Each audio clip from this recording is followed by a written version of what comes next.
Donc, dans cette vidéo, on va essayer de lire un fichier CSV, d'aller chercher des données, d'extraire des données, de les amener dans NumPy comme matrice, de faire un petit traitement sur la matrice et d'afficher un résultat.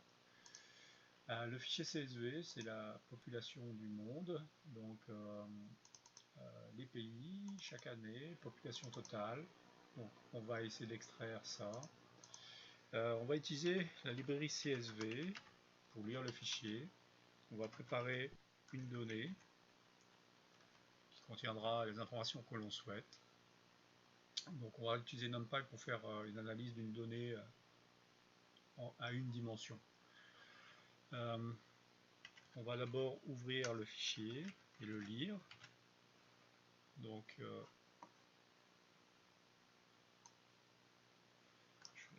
le chemin. Donc ça c'est le chemin de mon fichier.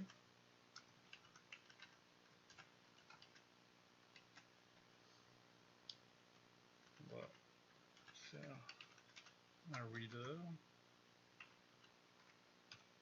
Donc on va lire le fichier CSV. On va lui expliquer le délimiteur. Donc qu'est-ce qui sépare les colonnes? C'est les points-virgules, donc c'est parfait. On va lire donc chaque ligne.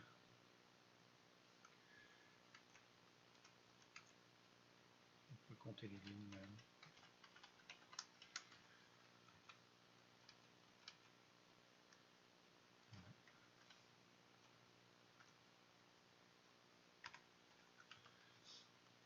Donc on va ignorer l'entête. On va chercher le pays. Donc le pays c'est indice 1, l'année indice 2, la population 4. Donc le pays, on a besoin, indice 1, l'année, indice 2, c'est comme ça, et année et la population, on a dit c'est ça, indice 4. Donc on va convertir ça en entier. Donc, je vais lire ligne à ligne le CSV et récupérer les informations. On va choisir un pays d'intérêt, par exemple le Canada. Ce qu'on va faire en fait, c'est si le pays est égal au pays choisi, donc on va aller chercher l'année. Donc on pourrait faire une liste avec les années. Donc, on va mettre les années. On va mettre la population totale dans ma liste data. Donc c'est bon.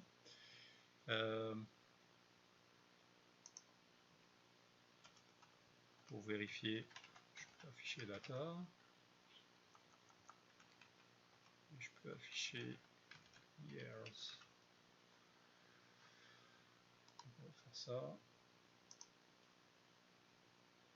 Donc j'ai donc la population au Canada pour chaque année et les années qui correspondent. C'est parfait, j'ai deux informations. Je pourrais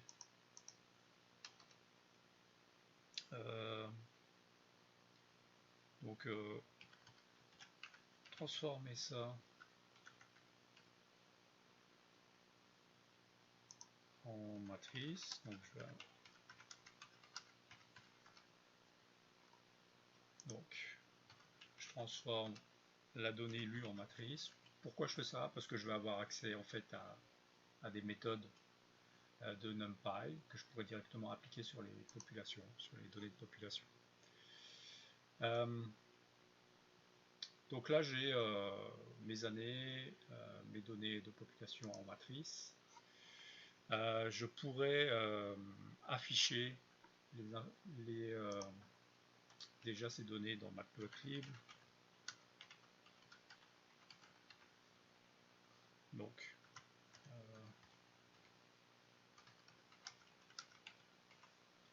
je peux importer Matplotlib. On va lui dire de faire des barres par exemple, des barres avec les années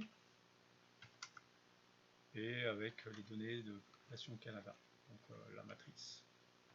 Et on va afficher.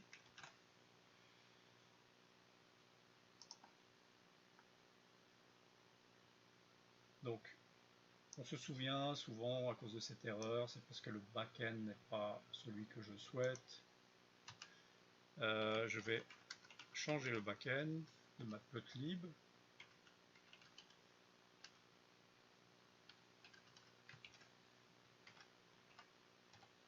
Prendre Keyrow.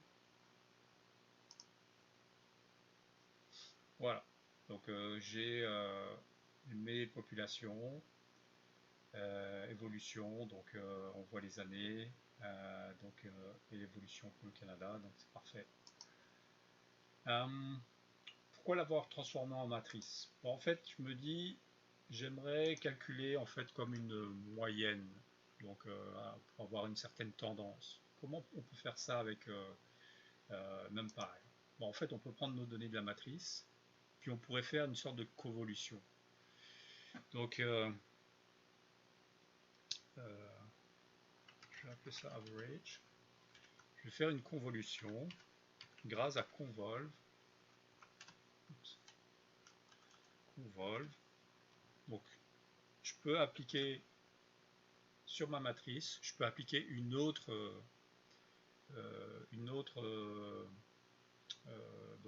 matrice comme une fenêtre glissante. Donc je vais prendre ma matrice initiale, je vais créer une matrice pour faire une moyenne, donc ça va être une matrice de 1, taille 3,3.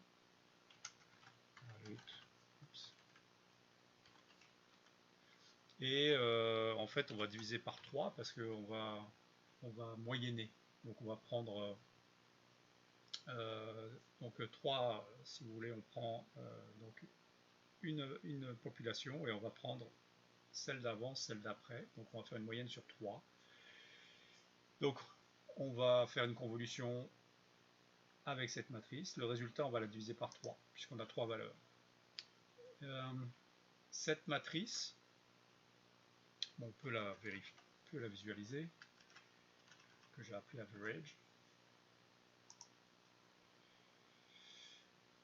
Donc elle est là, on le voit, on a des valeurs un peu flottantes parce qu'on tient compte finalement la première valeur, c'est ces 3 valeurs qui aura permis de la calculer, puisqu'il faut au moins 3 valeurs pour on ne peut pas utiliser uniquement la première donnée, on doit prendre la deuxième pour avoir la valeur précédente et la valeur suivante.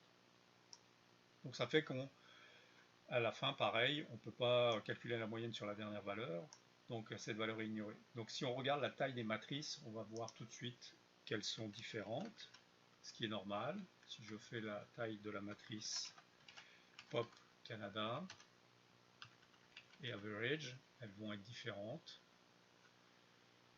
On va faire ça comme ça.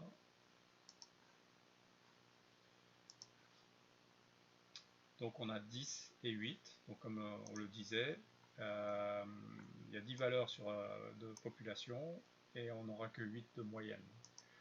Donc si on veut afficher sur ce même graphe, ben, on va devoir changer, bon, je vais afficher par exemple la moyenne. comme une ligne. Donc les années, donc ce ne sera pas possible avec ces années. On va générer les années nous-mêmes, donc de 2000. Donc on va prendre de 2005 jusqu'à 2012. Donc 2013 n'est pas inclus, donc c'est bon. Ça permet de faire ça.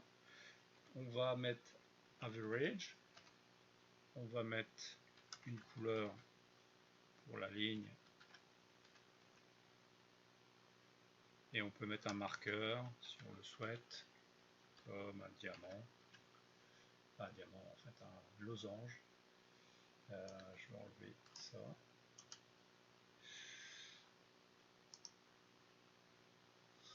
Donc, on a tracé nos données initiales, la moyenne, en rouge, donc nos données en format barre. Puis comme je l'ai dit, la moyenne est calculée à partir de 3 valeurs, donc la moyenne ne peut pas être ici, elle ne peut commencer qu'à la première barre, seconde barre finalement, et elle se terminera à l'avant-dernière barre, donc ce qui est parfait. Donc on a juste besoin d'ajuster les années pour que la courbe se superpose.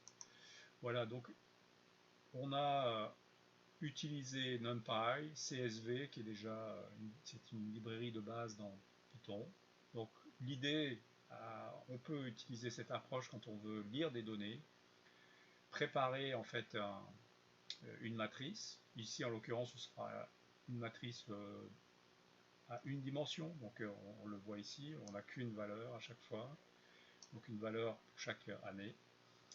Et on peut par la suite, quand on est dans NumPy, appliquer des méthodes assez simples, par exemple pour calculer une moyenne, on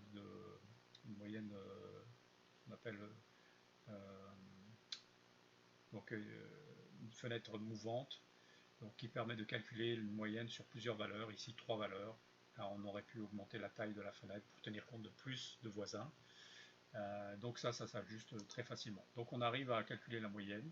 Puis cette approche peut être utilisée pour n'importe quel fichier, ici en CSV avec des populations, mais on pourrait imaginer d'autres informations. Et pour l'affichage, c'est très simple. Une fois qu'on a des matrices ou des listes, avec Matplotlib, on peut vraiment afficher des barres ou même des courbes sur le même graphique. Donc n'oubliez pas, si jamais vous avez des problèmes avec l'affichage de Matplotlib, changez simplement le back-end en utilisant peut-être comme KO, comme ici, puis ça devrait fonctionner. Voilà.